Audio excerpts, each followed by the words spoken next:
Para saudara dan saudari yang Tuhan cintai, selamat pagi dan selamat bertemu lagi dalam renungan harian dari Paroki Santo Fransiskus Assisi APO, edisi hari Kamis, tanggal 11 April 2024. Hari ini Gereja Semesta memperingati peringatan wajib Santo Stanislaus, Uskup dan Martir.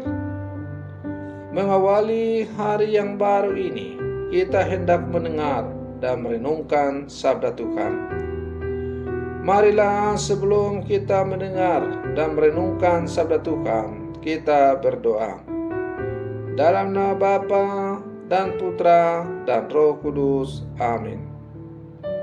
Allah Bapa, sumber keteguhan iman, demi kemuliaan-Mu, Santo Stanislaus, Uskup, telah gugur oleh pedang para penganiaya. Semoga kami pun tetap teguh dalam iman dan mampu bertahan sampai saat kematian.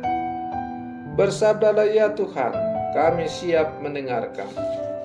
Terpujilah Engkau Bapa, Putra dan Roh Kudus, kini dan sepanjang segala masa. Amin. Para saudara dan saudari yang Tuhan cintai, sabda Tuhan yang hendak kita dengar dan kita renungkan untuk mengawali hari yang baru ini diambil dari Injil Yohanes pasal 3 ayat 31 sampai 36. Tuhan bersamamu. Inilah Injil suci menurut Yohanes. Yohanes Pembaptis memberi kesaksian tentang Yesus di hadapan murid-muridnya. Siapa yang datang dari atas ada di atas semuanya. Siapa yang berasal dari bumi termasuk pada bumi dan berkata-kata dalam bahasa bumi. Siapa yang datang dari surga ada di atas semuanya. Ia memberi kesaksian tentang apa yang dilihatnya dan apa yang didengarnya, tetapi tak seorang pun menerima kesaksiannya itu. Siapa yang menerima kesaksiannya, ia mengakui bahwa Allah adalah benar. Sebab siapa yang diutus Allah, dialah yang menyampaikan firman Allah. Karena Allah mengaruniakan rohnya dengan tidak terbatas. Bapa mengasihi anak dan telah menyerahkan segala sesuatu kepadanya. Barang siapa percaya kepada anak, ia beroleh hidup yang kekal.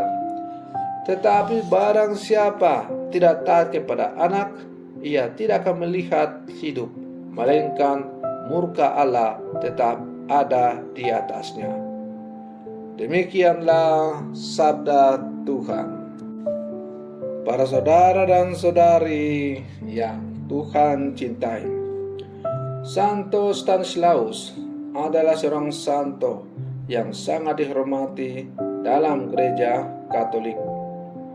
Ia adalah seorang uskup Polandia abad ke-11 dan martir, sebab keberaniannya dalam melawan tindakan sewenang-wenang para penguasa kuno.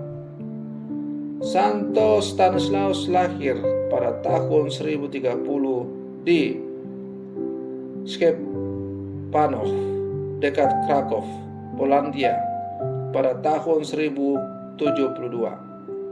Stanislaus diangkat menjadi uskup Krakow oleh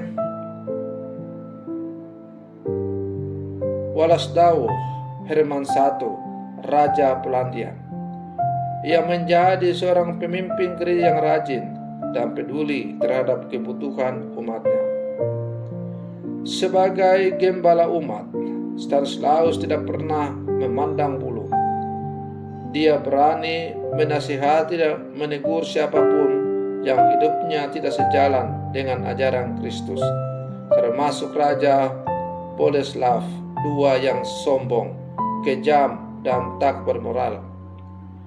Sebagai gembala yang tegas, Stanislaus menjatuhkan ekskomunikasi kepada raja. Dengan sanksi ini, maka raja dikucilkan dari gereja. Ia tidak diperkenankan mengikuti misa dan tidak boleh menerima komuni kudus. Pengucilan ini membuat Raja Boleslav II murka. Ia memerintahkan 2 orang pembunuh untuk menghabisi nyawa uskup Stanislaus. Namun, para pembunuh itu gagal membunuh Stanislaus karena mereka tidak mampu mengangkat senjata terhadap uskup yang lemah lembut dan murah hati itu. Pada pagi hari, pada tanggal 11 April 1079, Raja Boleslav II dalam murkanya bergegas menuju Kapela Skalka, tempat di mana uskup Stanislaus berada. Ia menghunus pedangnya dan membunuh Stanislaus saat mempersembahkan kurban misa. Santo Stanislaus menunjukkan keberanian yang luar biasa dalam berbicara melawan ketidakadilan dan tindakan amoral. Ia tidak takut untuk berbicara kebenaran, bahkan jika itu berarti berhadapan dengan penguasa yang kuat. Spiritualitas dari kemartiran Stanislaus adalah kesediaan untuk memberikan kesaksian publik tentang iman dan nilai-nilai Kristen, bahwa jika itu berarti menghadapi risiko atau bahaya. Inspirasi dari hidupnya mencakup komitmen terhadap kebenaran, pengabdian kepada sesama, pertumbuhan spiritual, dan pengampunan dan kesediaan untuk memberikan kesaksian atas iman. Santo Stanislaus menjadi martir di usia yang masih muda, 48 tahun. Gereja memperingati Santo Stanislaus setiap tanggal 11 April. Stanislaus dijadikan pelindung Polandia dan Krakow. Ia dikanonisasi pada tahun 1253 oleh Paus Innocentius keempat. Para saudara dan saudari yang Tuhan cintai, dalam keberanian mengikuti Yesus, kita menemukan kekuatan untuk melawan ketidakadilan dan menyebarkan cahaya kasih. Maka sebagai murid-murid Yesus yang hidup zaman sekarang, semangat kemartiran Santo Stanislaus tetaplah menjadi aktual dalam seluruh kehidupan kita. Memang kita tidak perlu lagi menyerahkan nyawa kita demi iman itu, tetapi semangat kemartiran, berani berjuang menentang kejahatan, berani berjuang menentang ketidakadilan, berani berjuang untuk menyingkirkan segala sesuatu yang bertentangan dengan kehendak Allah, adalah merupakan semangat baru cara hidup martir yang perlu kita hayati dalam kehidupan di saat ini.